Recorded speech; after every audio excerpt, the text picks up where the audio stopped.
Mesdames, Messieurs, bonjour. Très heureux de vous retrouver ici en direct de la Grande Halle de Cournon, donc dans le cadre du sommet de l'élevage de Clermont-Ferrand. Si les hommes politiques français ne défendent pas la France, eh bien c'est l'Europe qui va crever. Il faut que la profession passe de l'organisation de la production à l'organisation économique. Nous défendons une diversité de l'élevage sur l'ensemble du territoire. Il faut surtout qu'on arrête de parler technique et qu'on simplifie nos messages.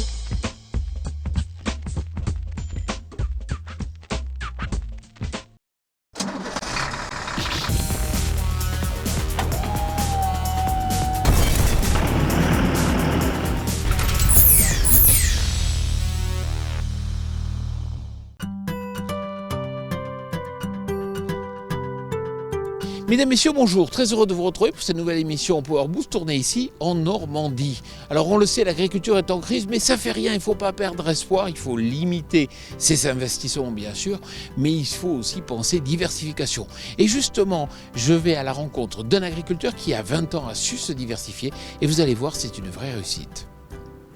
Yo mes petits gardons ravageurs, c'est parti pour un 357e épisode de Power Boost qui va vous rendre tout simplement ityphalique.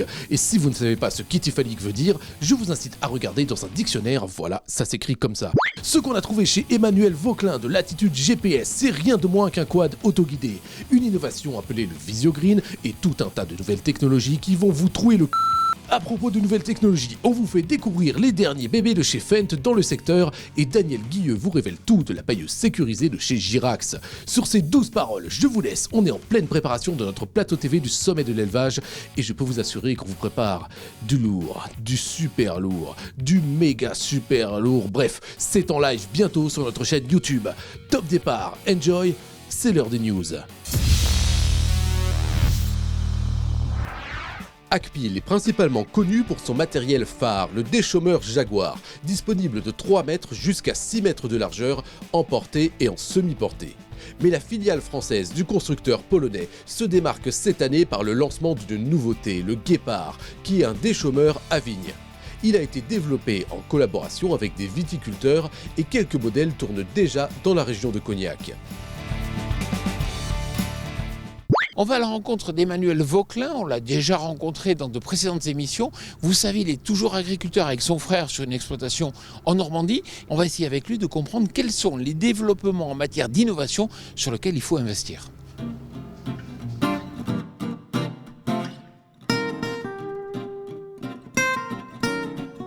Emmanuel Vauquelin, bonjour. Bonjour Jean-Paul. Alors c'est vrai que vous êtes le symbole d'une réussite et puis aussi le décryptage des nouvelles technologies. Il y a 20 ans, vous avez compris que le GPS allait se développer et effectivement vous avez créé Latitude GPS, vous avez distribué Trimble, vous avez créé pas mal d'entreprises. Qu'est-ce que vous pensez aujourd'hui qu'il va se développer dans l'agriculture ? Alors aujourd'hui, les outils sont de plus en plus automatisés, les normes de communication sont de plus en plus simples. Et on va pouvoir, dans l'agriculture, avoir des objets identiques à l'industrie.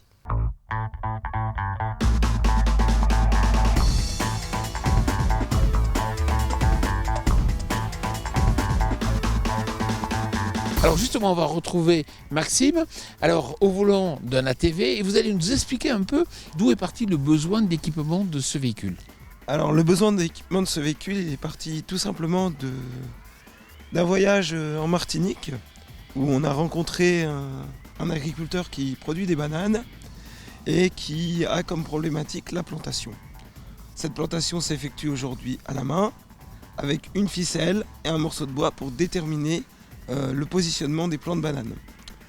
Donc nous avons eu l'idée au travers d'un quad de l'équiper avec un système de guidage et de définir l'endroit de plantation de ces plants de bananes par l'intermédiaire de la peinture. On a installé un système qu'on appelle Autopilot Motor Drive. C'est un volant électrique combiné à un calculateur qui va savoir guider le quad aussi bien en marche avant qu'en marche arrière et jusqu'à des très faibles vitesses. Alors on l'a vu sur la démo, ce qui est intéressant, c'est qu'effectivement on est totalement robotisé. C'est-à-dire qu'on a repéré exactement la trajectoire et on peut déclencher quand on veut en fait les bombes de peinture. Alors c'est même plus que ça puisqu'on va avoir prédéfini dans le système le nombre de mètres à laquelle on veut que la peinture se déclenche et ça se fait tout seul. D'accord. Pourquoi à l'avant vous avez équipé d'un système Weedseeker? Alors le Weedseeker, c'est des capteurs qui permettent en fait de détecter la verdure et de ne traiter que la tache. Les trains désherbeurs de la SNCF sont équipés de ce système, mais également les aéroports de Paris. On pourrait très bien équiper ce type de capteur sur des petits robots qui, comme on disait tout à l'heure, permettraient une intervention sans utilisation humaine dans la parcelle. Alors Emmanuel, on va parler nouvelles technologies et pulvérisation tout à l'heure à côté d'un Rogator. Mais juste avant, je vous invite à retrouver notre rubrique nouveauté.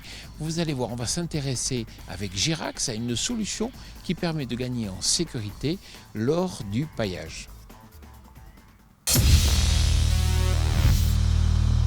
Daniel Guilleux, bonjour. Oui, bonjour à tous. Alors, vous êtes directeur commercial à la société Girax. C'est vrai que vous observez sur le terrain quels sont les besoins et vous vous rendez compte que jusqu'à présent, en matière de pailleuse, des fois on prenait des risques? Oui, tout à fait. C'est-à-dire que la société Girax est une PME, donc nous ne sommes pas une grande entreprise et nous, chaque commercial doit avoir deux missions, une mission de démonstration, une mission de mise en route et une mission de conseil auprès des clients. Et on remarque que les pailleuses notamment ont des volumes de plus en plus importants et on s'aperçoit que la difficulté, ça n'est pas d'être assis dans le tracteur et de jouer avec la goulotte pour pailler. La difficulté, c'est de charger les balles et de couper les ficelles. Et ça, c'est une mission qui est souvent très dangereuse, car quand on se limite à une machine à 2 balles, c'est facile. Mais lorsque vous avez 2 étages de balles, il faut monter avec une échelle, monter dans la machine, couper les ficelles, les retirer à la main. Et c'est un peu délicat, dans la machine il y a des démêleurs, il y a des couteaux, on peut glisser, on peut tomber de la machine, ça peut être dangereux. Alors vous avez eu l'idée de faire une pailleuse avec des flancs qui s'ouvrent. Oui, c'est très original. Et alors l'intérêt de la chose, c'est que vous avez le flanc de la machine qui se baisse hydrauliquement à l'horizontale. Donc c'est le flanc de la machine qui fait office de quai de chargement. Donc ça permet de mettre les balles carrées à plat et de couper les ficelles à 1 mètre du sol. Le budget à prévoir est de l'ordre de 38 000 €, alors que la même machine avec une seule pelle hydraulique à l'arrière, le budget est de l'ordre de 32 000 €. Merci beaucoup. Merci à vous.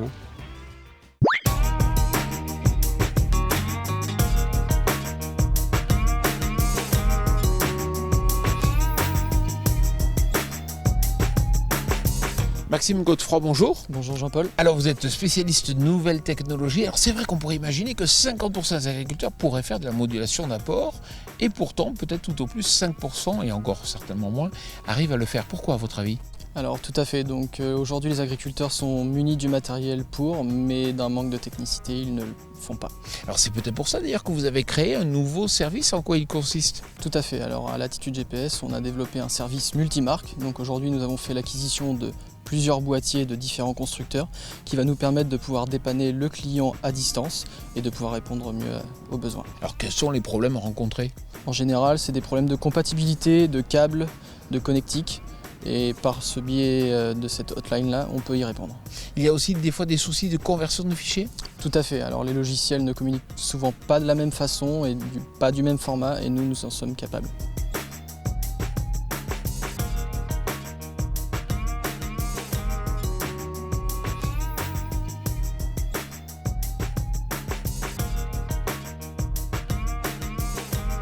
Alors, est-ce que les constructeurs ont une mauvaise habitude, c'est-à-dire de faire des systèmes propriétaires qui ont du mal à dialoguer entre eux ? Alors aujourd'hui, les constructeurs sont de plus en plus compatibles. On voit avec l'ISO XML que ça va se démocratiser. Même John Deere ? Tout à fait, même John Deere. Aujourd'hui, le JD-Link de chez John Deere est compatible avec le Connected Farm de Trimble. Merci beaucoup. Merci à vous. Alors à présent, on va s'intéresser toujours bien sûr aux nouvelles technologies. Vous le savez, il y a un an, ACO avait parlé du fait qu'ils allaient proposer aussi Trimble dans leur offre. Et justement, on a voulu savoir jusqu'où Trimble était présent dans leur solution.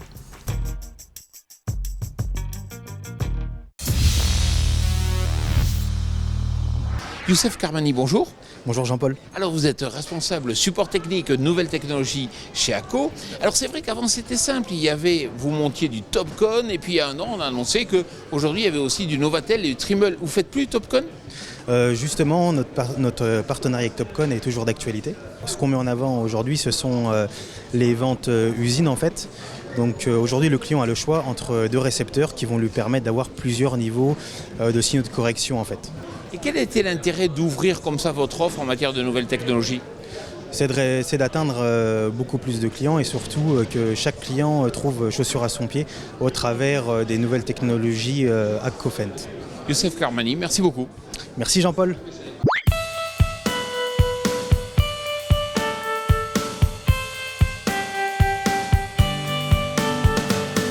Alors à présent, on va s'intéresser à un secteur en pleine expansion. Il s'agit des objets connectés en agriculture. Et justement, je vais à la rencontre de Serge Delot. Bonjour. Bonjour. Alors vous avez créé une société qui s'appelle Visiogreen, qui est spécialisée dans les objets connectés pour l'agriculture. Alors quand on voit les objets connectés, c'est un concentré de technologies avec beaucoup d'autonomie. Oui, par rapport à ce qui existe aujourd'hui, et notamment dans l'agriculture, pour aller mettre des capteurs, aller mettre des stations météo dans une parcelle, il fallait aller de l'électricité, il fallait soit mettre des panneaux solaires très grands et des batteries. Aujourd'hui, avec les nouveaux réseaux de communication bas débit, on va pouvoir, avec une simple pile, envoyer des informations très loin dans une parcelle à des coûts modiques. Et donc voici un exemple d'une carte électronique avec sa petite pile qui a une autonomie jusqu'à 5 à 10 ans et qui va permettre d'envoyer des informations, des capteurs, des sondes connectées sur ce petit bornier. Et puis on voit des capteurs qui sont totalement hermétiques comme celui-là. Voilà, donc ça c'est un capteur entièrement étanche que l'on peut plonger dans un liquide et on va pouvoir connecter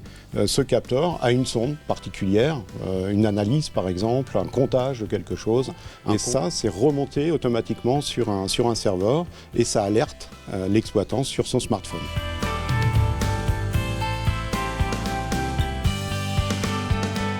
Alors l'intérêt, c'est bien sûr d'avoir le maximum d'informations venant des champs pour pouvoir faire les meilleurs choix, mais encore faut-il les mettre en réseau, et c'est justement ce que permet ce boîtier.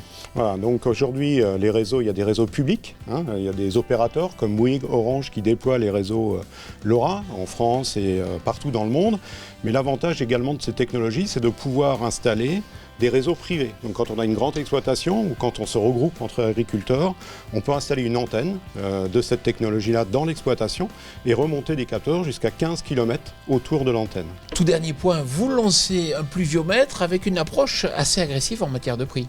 Voilà, donc nous on a recherché en fait pour nos services avoir du matériel peu onéreux et fiable.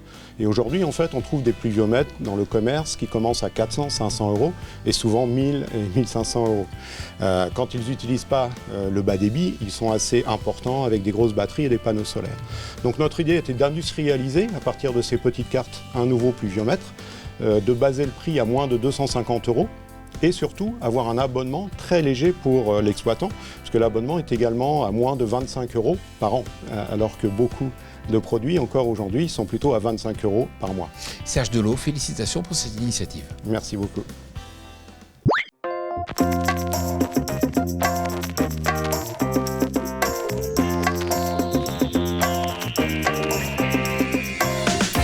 Voilà, notre émission Power Boost tournée ici en Normandie est terminée. Alors vous le savez, la semaine prochaine, nous avons un plateau télé dans le cadre du sommet de l'élevage à Clermont-Ferrand. Et je vous invite d'ailleurs à venir nous y retrouver. Alors vous savez que pour tout ce qui est nouvelles technologies, je vous invite à retrouver notre média partenaire Agriculture et Nouvelles Technologies. C'est le média qui fait le point sur tous ces sujets. Voilà, Power Boost c'est terminé. Je vous souhaite bien sûr une excellente semaine.